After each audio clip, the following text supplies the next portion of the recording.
दाऊजी। दूधे तैं यहाँ कैसे? सब गड़बड़ हो गए दाऊजी।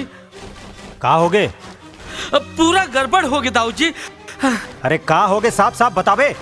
दाऊजी भरोसा के आदमी है, उमा ला बांध के लेगा थे दाऊजी। उमा की जिंदगी खतरा में है दाऊजी।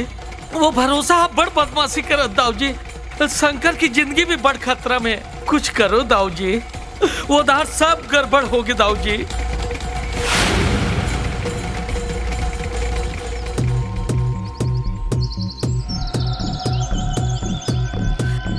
भरोसा ये ते ठीक नहीं करत हस। एक बात ला घेरी बेरी काबर बोलथस? कुछ नवा बात बोल बहनी। आगे आगे आज हो जाऊं माला माल।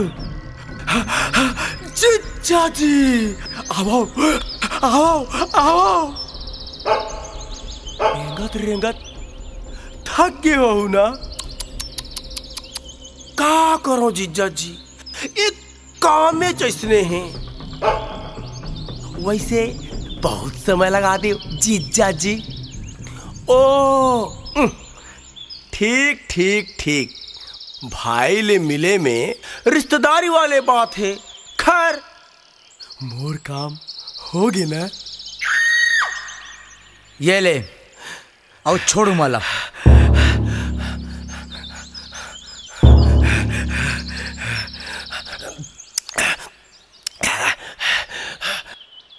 तय अभी तक ले नाराज है जीजा जी? वैसे ते भरोसा ऊपर भरोसा करके बहुत बड़े गलती कर देस। मैं अतका बेवकूफ नहीं हूं जतका तय समझा था। पकड़ के बांध दो एला। भरोसा ये तो ठीक नहीं करत हस। ये सुन सुन के मोर कान पक गए है।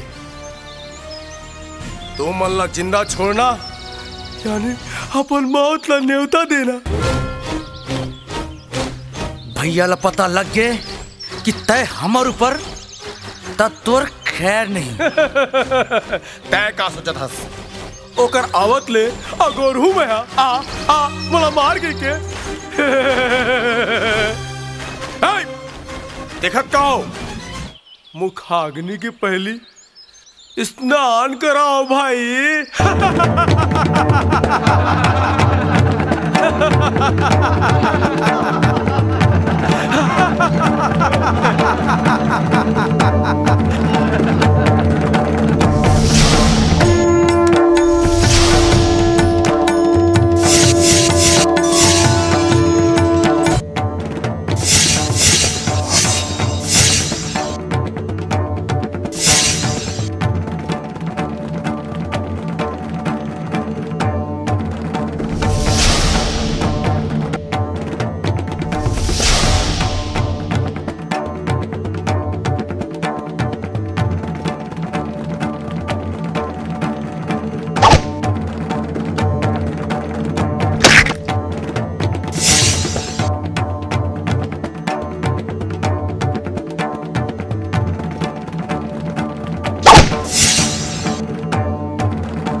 हमला माफ कर दो भैया, हमर ले गलती। छोटे ते गलती नहीं करते तो हमन ला दाई के माया के छाव नहीं मिलते।